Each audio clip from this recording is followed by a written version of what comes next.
प्रिय विद्यार्थियों, आज मैं आपको डीएनए रेप्लिकेशन के बारे में बताऊंगा। तो डीएनए रेप्लिकेशन जो है ये एक कॉम्प्लेक्स प्रोसीजर है जिसमें कि हम जानते हैं इसमें विभिन्न प्रकार के प्रोटीन्स इस क्रिया में इन्वॉल्व रहते हैं। तो इनके साथ एक संबंध होते हैं जो कि डीएनए जो द्विलड़ी संरचना है ये एंटी पैरेलल है, अर्थात यदि 5 डेज से 3 डेज में होगा तो अपोजिट स्ट्रैंड जो है 5 डेज से प्रारंभ होकर 3 डेज में जाएगा। इसीलिए इसमें रेप्लिकेशन में जो द्विलड़ी है ये दोनों स्ट्रैंड आपस में खुलते हैं और उसमें एक स्ट्रैंड टेम्पलेट के रूप में कार्य करते हैं। यहाँ लिखा गया है, आप थोड़ा इंग्लिश जो नहीं जानते हैं मैं हिंदी में बात करूँगा, लेकिन आप देखें, since the 2 strands of DNA are complementary मतलब समझ गए, जो पूरक, एक दूसरे का पूरक। यदि एक लड़ी में ए बेस पेयर होगा, दूसरी लड़ी में टी बेस पेयर्स होंगे और एंटी पैरेलल है। These strands act as a template for building a new strand in replication। जब भी डीएनए की पुनरावृत्ति होगा, वहाँ से जब नई डीएनए निर्माण होगा, उस निर्माण क्रिया में एक स्ट्रैंड जो डीएनए है, ये डीएनए ये क्या करते हैं ना, टेम्पलेट के रूप में कार्य करते हैं। इस स्ट्रैंड प्रत्येक लड़ी जो है ये टेम्पलेट के रूप में कार्य करते हैं। ये देखो कितना सुंदर डायग्राम है, कितना पिक्चर जो है फोटो दिख रहा है। आप the parent molecule unwind and 2 new daughter strands are build based on base pairing rules. देखो बेस पेयरिंग रूल्स पहला आप देख रहे हैं, डीएनए द्विलड़ी है, ए टी के साथ जी सी के साथ कैसे पेयरिंग कर रहा है, और जब रेप्लिकेशन प्रारंभ होगा ट्विस्टिंग होने से ये डीएनए जो है ये दो आपस में एक दोनों स्ट्रैंड पृथक हुए, और कैसे ट्विस्टिंग हो रहा है आप देख रहे हैं, और कैसे नई स्ट्रैंड बना उसमें भी आप देख रहे हैं। इसमें एक स्ट्रैंड टेम्पलेट के रूप में काम किया और दूसरी जो पूरक जो स्ट्रैंड निर्माण किया, पूरक बेस बढ़ाकर नया डीएनए की निर्माण हुआ। आप देख रहे हैं एक ब्लू कलर की है और एक लाइट ब्लू कलर की है। एक पेरेंट मॉलिक्यूल है जो डार्क ब्लू कलर की है, वो पेरेंट मॉलिक्यूल है, और जो लाइट ब्लू कलर की है ये न्यूली फॉर्मेशन स्ट्रैंड है। यहाँ बताया गया जो डीएनए रेप्लिकेशन जो है, इनके लिए 3 मॉडल प्रस्तावित किया गया था, जिसके अंदर सेमी कंजर्वेटिव मॉडल जो है ये उसे ये ग्रहण योग्य है, उसको एक्सेप्ट किया गया। तो पहला अवधारणा क्या था, डीएनए रेप्लिकेशन जो सेमी कंजर्वेटिव है, ये संभावना होता है जो डीएनए रेप्लिकेशन 3 प्रकार के हो सकते हैं। पहला जो यहाँ आप देखो, ये मैं थोड़ा सा बड़ा करके दिखाऊं, ये देखो, ये थोड़ा सा किया, ये देखो ये कितना अच्छा से दिख रहा है आपको। ये जो डीएनए रेप्लिकेशन हो रहा है इसे कहते हैं कंजर्वेटिव मॉडल। कंजर्वेटिव मॉडल मतलब क्या है ना, एक डीएनए जो द्विलड़ी है दोनों ही सुरक्षित रहता है एक स्ट्रैंड में, और दोनों ही एक निपुण निर्माण होता है। यहाँ देखो ये पेरेंटल डीएनए, ये जो डार्क कलर की है ये डार्क कलर की दिख रहा है, ये पेरेंटल डीएनए है, और यहाँ से देखो ये डार्क एक लाइट, अर्थात इस पेरेंटल डीएनए का ये पूरा कंजर्व्ड है, सुरक्षित है, और ये नई सिंथेसिस है, यानी द्विलड़ी जो है नया बना है। ये हुआ कंजर्वेटिव मॉडल। जब नेक्स्ट जनरेशन में, ये फर्स्ट जनरेशन में रेप्लिकेशन हुआ, सेकंड जनरेशन रेप्लिकेशन में क्या हुआ ना, पुनः ये जो डीएनए है, इस डीएनए जो है ये कंजर्व है, ये नया बना। यहाँ भी एक कंजर्व है पेरेंटल के अनुसार, एक नया बना। तो इसी प्रकार जो हम लोग देखते हैं जो कंजर्वेटिव मॉडल में जो है ये एक जो है पेरेंटल रह जाते हैं, 3 स्ट्रैंड नए बनते हैं जिसमें एक कंप्लीटली सुरक्षित रहते हैं। ये देखो यहाँ semi conservative model. Semi conservative model क्या बताता है ना, डीएनए दी लड़ी का एक लड़ी जो है ये टेम्पलेट के रूप में कार्य करते हैं और नई जो है उस टेम्पलेट से बनते हैं। यहाँ आप देखने को मिल रहा है आपको पिक्चर में, जो ये देखो डार्क कलर की है, ये देखो यह ब्लू कलर की है, और ये नया जो light green light blue colour की है, ये डार्क ब्लू कलर की है पेरेंटल, और नया जो बन रहा है ये लाइट ब्लू कलर की है। फिर जब सेकंड जनरेशन में बना रेप्लिकेशन हुआ उसमें एक पेरेंटल जहाँ से एक लाइट कलर की नया बना, और यहाँ से दोनों जो है ये नया बने। ये देखो ये पेरेंटल स्ट्रैंड से लाइट कलर की, वहाँ से सिमिलर लाइट कलर की नया बना। इसी प्रकार सेम चीज़ यहाँ भी दिख रहा है।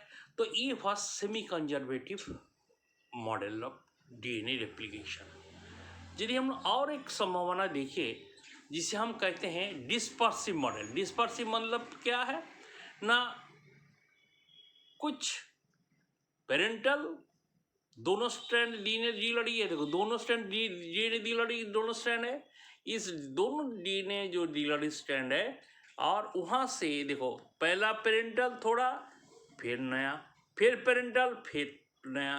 तो इस प्रकार की निर्माण होता है जब नया रेप्लिकेशंस होते हैं, डीएनए रेप्लिकेशन होते हैं। इस प्रकार होने की संभावना है। जो हम लोग जानते हैं, जो भगवान जी को तो माला चढ़ाते हैं, उस माले में देखना कुछ फूल मानो पीले रंग की है और कुछ फूल रेड कलर की है। तो इस प्रकार पीले रेड करके एक माला बनते हैं। इसी प्रकार यहाँ भी जो डीएनए है, इस डीएनए में कुछ दिलड़ी पेरेंटल है, कुछ दिलड़ी नई सिंथेसिस हुआ है, कुछ दिलड़ी पेरेंटल है, कुछ दिलड़ी नई सिंथेसिस हुआ है। ये तीन प्रकार की जो मॉडल है इनको ये बताया गया। इस मॉडल के बाद मिचेलसन एंड स्टाल ने एक्सपेरिमेंट कर ये प्रमाणित किया जो डीएनए जो रेप्लिकेशन है ये सेमी कंजर्वेटिव मॉडल को ही ये फॉलो करता है, इसी के अनुसार ही होता है। तो इन एक्सपेरिमेंट में उन्होंने मिचेलसन स्टाल ने क्या किया ना, बैक्टीरिया का संवर्धन जो है नाइट्रोजन की दोनों आइसोटोप में किया। पहले नाइट्रोजन की हेवी आइसोटोप जो है N15 है, इस मीडियम पर उन्होंने बैक्टीरिया की संवर्धन किया।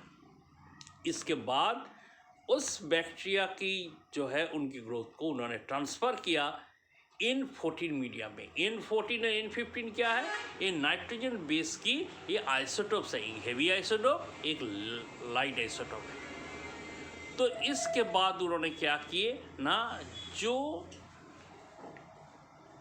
N15 में जो उन्होंने संवर्धन कर रहे थे, तो उन बैक्टीरिया को 20 मिनट बाद वहाँ से डीएनए एक्सट्रैक्ट करके उनको सेंट्रीफ्यूज किया।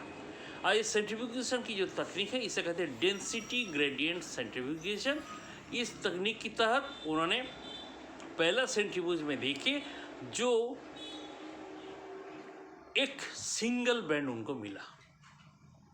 उसी बैक्टीरिया संवर्धन को उन्होंने क्या किए ना,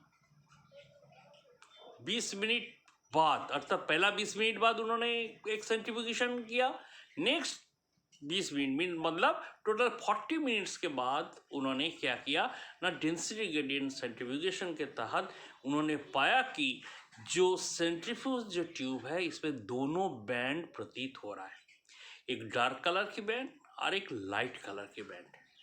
तो डार्क कलर लाइट बैंड आया कहाँ से ना, ये 20 मिनट्स में जो रेप्लिकेशन हुआ उस सिंगल बैंड था, लेकिन उसके बाद जब और 20 मिनट्स बाद अर्थात जो सेकेंड टाइम रेप्लिकेशन हुआ उन्होंने उन दो प्रकार की बैंड देखे, और इस बैंड देखने के बाद उन्होंने ये कंक्लूजन में आए जो लाइट बैंड जो है ये N14 का है और जो डार्क बैंड है ये N15 का है। अर्थात शुरू जब किए थे उन्होंने क्या किए थे ना, केवल N15 मीडियम में उन्होंने संवर्धन किया था, बाद में उसको ट्रांसफ़र किए थे 14 में, और इसके बाद जब एक्सपेरिमेंट करके देखे जो बैक्टीरिया जो है उसके अंदर की जो डीएनए है उनकी जो रेप्लिकेशन हुआ, उस रेप्लिकेशन में फर्स्ट टाइम में सेमी कंजर्वेटिव के तहत डार्क लाइट के मिक्सचर बैंड मिला, जबकि सेकेंड जो 40 मिनट्स के बाद जो सेंट्रीफ्यूगेशन के बाद जो सेंट्रीफ्यूज ट्यूब में जो बैंड मिला 2 मिला, अर्थात जो सेमी कंजर्वेटिव मॉडल से पुनः डार्क बैंड और लाइट बैंड आया। इससे ये प्रतीत होता है जो डीएनए रेप्लिकेशन जो है ये सेमी कंजर्वेटिव मॉडल को फॉलो करता है, बल्कि डिस्पर्सिव और ये कंजर्वेटिव। यहाँ बहुत बढ़िया से कंक्लूजन में आप दिख रहा है जो तीनों ट्यूब दिखाया जा रहा है, जिसमें सेमी कंजर्वेटिव मॉडल जो है इनको ग्रहण योग्य माना गया और बाद बाकी तीनों में क्रॉस कर दिया गया है। डिस्पर्सिव मॉडल भी पहले दफ़ा में आप देख रहे हैं इस प्रकार की संभावना रहता है, लेकिन जब सेकंड रेप्लिकेशन और फर्स्ट रेप्लिकेशन इस प्रकार की प्रतीत होता है, तो सेकंड रेप्लिकेशन में ये देखा जाता है कि इस प्रकार की 2 अलग अलग बैंड लाइट और जो हेवी बैंड जो पाया गया N14 और N15 के, इससे प्रतीत होता है जो डीएनए रेप्लिकेशन जो है ये सेमी कंजर्वेटिव मॉडल को ही ये अपनाता है। यहाँ आप देख रहा है कैसे हम लोग कंक्लूड कर सकते हैं ना, the कॉपिंग of DNA is remarkable in its speed and accuracy, more than a dozen enzymes and other proteins participate in DNA replication। ना DNA replication में करीब 12 से 12 एंजाइम से अधिक प्रोटीन्स इस इन्वॉल्व रहते हैं, एंजाइम और प्रोटीन इन्वॉल्व रहते हैं जो कि डीएनए रेप्लिकेशन को ये का कार्य करते हैं। धन्यवाद बेटा। नेक्स्ट क्लास में मैं रेप्लिकेशन की नेक्स्ट स्टेप जो पढ़ाऊँगा।